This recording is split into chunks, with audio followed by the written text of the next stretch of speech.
ಇವತ್ತಿನ ದಿನ ಕರ್ನಾಟಕ ರಾಜ್ಯ ರೈತ ಸಂಘ ಹಾಗೂ ಹಸಿರು ಸೇನೆ ವತಿಯಿಂದ ಅದರ ಜೊತೆಗೆ ಕರ್ನಾಟಕ ರಕ್ಷಣಾ ವೇದಿಕೆಯ ಸಹಯೋಗದೊಂದಿಗೆ ಈ ಒಂದು ಬೃಹತ್ ಹೋರಾಟವನ್ನು ಹಮ್ಮಿಕೊಳ್ಳಲಾಗಿದೆ.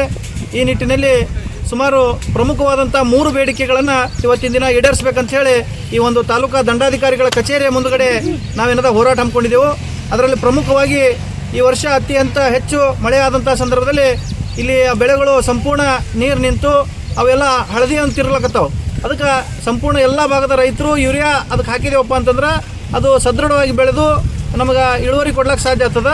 ಆದರೆ ಇವತ್ತಿನ ದಿನ ಅಧಿಕಾರಿಗಳ ನಿರ್ಲಕ್ಷ್ಯ ಇರ್ಬೋದು ಅಥವಾ ಅಧಿಕಾರಿಗಳ ಬೇಜವಾಬ್ದಾರಿ ಇರ್ಬೋದು. ಅದೇ ರೀತಿಯಾಗಿ ಈ ಭಾಗದ ಔಷಧ ಮತ್ತು ಬೀಜ ಗೊಬ್ಬರ ಮಾರಾಟಗಾರ ಅಂಗಡಿಕಾರ ಏನು ಮಾಡಿದ್ದಾರೆ, ಆ ಬಂದಂಥ ಗೊಬ್ಬರವನ್ನು ರೈತರಿಗೆ ನೇರವಾಗಿ ಕೊಡಲಾರದೆ ತಾವು ಕಾಳಸಂತೆಯಲ್ಲಿ ಅಂದರೆ ಅತ್ಯಂತ ಹೆಚ್ಚಿನ ದರದಲ್ಲಿ ಬೇರೆ ಕಡೆ ಮಾರಾಟ ಮಾಡಿಕೊಂಡು ರೈತರಿಗೆ ಅನ್ಯಾಯ ಮಾಡಿರ್ತಾರೆ. ಆ ಒಂದು ನಿಟ್ಟಿನಲ್ಲಿ ಇವತ್ತಿನ ದಿನ ಈ ಒಂದು ಹೋರಾಟವನ್ನು ಹಮ್ಮಿಕೊಂಡಿದ್ದೆವು. ಅದಕ್ಕೆ ತಾಲೂಕಾ ಕೃಷಿ ಅಧಿಕಾರಿಗಳು ಇವತ್ತಿನ ದಿನ ಬಂದು ತಾವು ಅಧಿಕೃತವಾಗಿ ಕೋಲಾರ ತಾಲೂಕಿಗೆ ಎಷ್ಟು ಇಂಡೆಂಟ್ ಬಂದದ ಅದು ನಮ್ಮ ಮಾಹಿತಿ ಕೊಡ್ರಿ ಅಂತೇಳಿ ಕೇಳಿದಂಥ ಸಂದರ್ಭದಲ್ಲಿ ಇಲ್ಲಿ ಸುಮಾರು 46,152 ಬ್ಯಾಗ್ ಯೂರಿಯಾ ಗೊಬ್ಬರ ಬಂದದ ಅಂತ ಹೇಳಿದಂಥ ಇವತ್ತು ಕೊಟ್ಟಾರ ಅವ್ರು ನಮ್ಗೆ. ಅದು ಕೇಳಿ ಇಲ್ಲಿ ನಮ್ಗೆ ಯಾರಿಗೆ ಕೊಟ್ಟಿಲ್ಲ, ಯಾಕಂತಂದ್ರೆ ಯಾವುದೇ ಗೊಬ್ಬರದ ಅಂಗಡಿಗೆ ಹೋದರೂ ನಮ್ಗೆ ಈ ವರ್ಷ ಯೂರಿಯಾ ಗೊಬ್ಬರ ಬಂದಿಲ್ಲ ಅಂತ ಹೇಳಿ ಅವ್ರೇನದ ಹಿಂದಿನ ಭಾಗದಾಗೆ ಹೆಚ್ಚಿನ ರೇಟಿಗೆ ಮಾರ್ಕೊಂಡಂಥ ಉದಾಹರಣೆಗಳು ಇದ್ದಾವೆ. ಇನ್ನು 268 ರೂಪಾಯಿ ಮಾರಬೇಕಾದಂಥ ಯೂರಿಯಾ ಗೊಬ್ಬರ ಇವರು 300, 400, 500 ಸೇರಿದಂತೆ ಅದಕ್ಕೆ ಲಿಂಕ್ ಗೊಬ್ಬರ ಅಂತೇಳಿ ಬೇರೆ ಬೇರೆ ಗೊಬ್ಬರಗಳನ್ನು ಅಟ್ಯಾಚ್ ಮಾಡಿ ಸುಮಾರು 1,500, 2,000 ಖರೀದಿ ಮಾಡಿ ಅಂತೇಳಿ ರೈತರಿಗೆ ಒತ್ತಡ ಮಾಡಿ ಅವಶ್ಯಕತೆ ಇರುವಂಥ ರೈತರು ಸಾಲ ಸೋಲ ಮಾಡಿ ಈ ಗೊಬ್ಬರ ಕೊಂಡ್ಕೊಂಡಾರ. ಆದ್ರೆ ಇವತ್ತಿನ ದಿನ ಅಧಿಕಾರಿಗಳು ಹೇಳಿದಂಥ ಸಂದರ್ಭ ಸುಮಾರು 46,000 ಬ್ಯಾಗುಗಳು ಇವತ್ತಿನ ದಿನ ಕೋಲಾರ ತಾಲೂಕಿಗೆ ಬಂದವು ಅಂತ ಹೇಳ್ತಾರೆ. ಅದಕ್ಕೆ ನಾವು ಆ ಅಧಿಕಾರಿಗಳಲ್ಲಿ ಆಗ್ರಹ ಮಾಡ್ತಾಯಿದ್ದೀವಿ, ಆ ಗೊಬ್ಬರ ಎಲ್ಲಿ ಹೋಯಿತು, ಯಾವ್ಯಾವ ರೈತರಿಗೆ ನೀವು ಕೊಟ್ಟಿರಿ ಅನ್ನೋದು ಅಧಿಕೃತವಾದಂಥ ಮಾಹಿತಿ ಕೊಟ್ಟರಪ್ಪ ಅಂತಂದ್ರೆ ನಮ್ಗೆ ಅನುಕೂಲ ಆಗ್ತದೆ ಅಂತೇಳಿ ಅವ್ರಿಗೆ ಆಗ್ರಹ ಮಾಡಿದ್ದೀವಿ.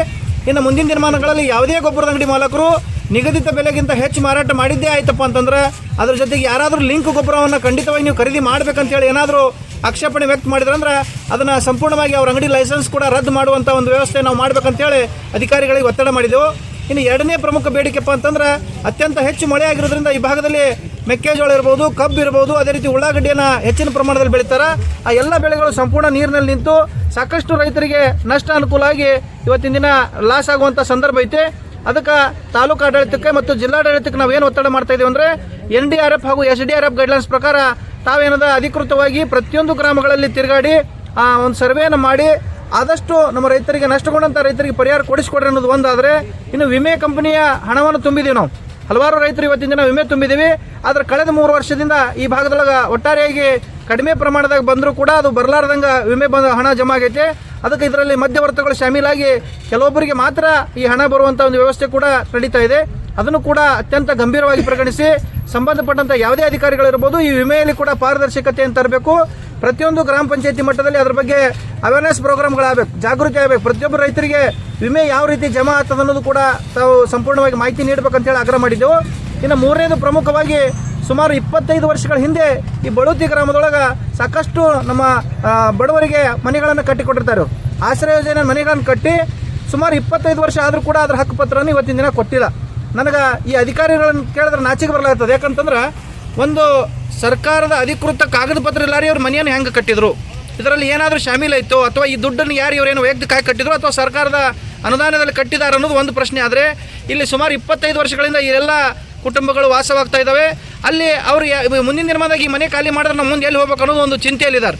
ಅದಕ್ಕೆ ಈಗಾಗಲೇ ಸುಮಾರು 1-2 ಮನೆ ಅಂದ್ರೆ ಇದು ಕಳೆದ್ರೂ ಕೂಡ ಇಷ್ಟು 25 ವರ್ಷ ಕಳೆದ್ರೂ ಕೂಡ ಈ ಮನೆ ಬರಲಾರ್ದು ಕೂಡ ಆಮೇಲೆ ಇದರ ಹಕ್ಕುಪತ್ರ ಬರಲಾರ್ದು ಇವತ್ತಿನ ದಿನ ಪ್ರಮುಖ ಈ ಹೋರಾಟಕ್ಕೆ ಕಾರಣ ಆಗೈತೆ.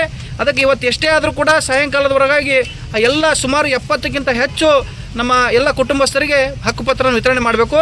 ಒಂದು ವೇಳೆ ಮಾಡಲಿಲ್ಲಪ್ಪ ಅಂತಂದರೆ ಈ ಹೋರಾಟ ಕೇವಲ 1 ದಿನದ ಹೋರಾಟ ಇತ್ತು, ಇದು ಅನಿರ್ದಿಷ್ಟ ಆಗಿ ಅಹೋರಾತ್ರಿ ಕೂಡ ಆಗ್ತದೆ. ಅದಕ್ಕೆ ಏನಾದರೂ ನೇರ ಹೊಣೆಗಾರರು ಈ ತಾಲೂಕಾದ ತಹಸೀಲ್ದಾರ್ ಆಗ್ತಾರೆ ಅಂತೇಳಿ ಈ ಸಂದರ್ಭದಲ್ಲಿ ಅವ್ರಿಗೆ ಎಚ್ಚರ ನೀಡ್ತಾ ಇದ್ದೀವಿ. ಆದಷ್ಟು ಬೇಗನೆ ಈ ಸಂಜೆ ಒಳಗಾಗಿ ಈ ಪ್ರಮುಖ 3 ಬೇಡಿಕೆಗಳನ್ನು ಅವ್ರು ಈಡೇರಿಸಿದ್ದೇ ಆಯ್ತಪ್ಪ ಅಂತಂದ್ರೆ ನಾವೆಲ್ಲ ರೈತರು ಈ ಒಂದು ಹೋರಾಟವನ್ನು ಹಿಂಪಡಿತೀವಿ. ಇಲ್ಲಪ್ಪ ಅಂತಂದರೆ ಇದು ಉಗ್ರವಾದ ಹೋರಾಟ ಆಗಿ ಮುಂದಿನ ದಿನಮಾನದಾಗಿ ರಾಷ್ಟ್ರೀಯ ಹೆದ್ದಾರಿ ಕೂಡ ನಾವು ಬಂದ್ ಮಾಡುವಂಥ ಒಂದು ವ್ಯವಸ್ಥೆ ನಾವೆಲ್ಲ ರೈತ ಮುಖಂಡರು ಕೂಡ್ಕೊಂಡು ಚರ್ಚೆ ಮಾಡಬೇಕಾಗ್ತದೆ. ಆದಷ್ಟು ಬೇಗನೆ ಜಿಲ್ಲಾಡಳಿತಕ್ಕೆ ಸಂಬಂಧಪಟ್ಟಂಥ DC ಅವರು ಇರ್ಬೋದು, ಅಪ್ಪರ್ ಜಿಲ್ಲಾಧಿಕಾರಿಗಳಿರ್ಬೋದು, ಕೃಷಿ ಅಧಿಕಾರಿಗಳಿರ್ಬೋದು, ಅದೇ ರೀತಿಯಾಗಿ ಈ ಹಕ್ಕುಪತ್ರ ವಿತರಣೆ ಮಾಡುವಂಥ ಅಧಿಕಾರಿಗಳು ಸ್ಥಳಕ್ಕೆ ಆಗಮಿಸಿ ಆದಷ್ಟು ಬೇಗನೆ ಇದಕ್ಕೊಂದು ನ್ಯಾಯ ಕೊಡಿಸ್ಕೊಡ್ಬೇಕಂತೇಳಿ ಈ ಸಂದರ್ಭದಲ್ಲಿ ಆಗ್ರಹ ಮಾಡ್ತೇವೆ.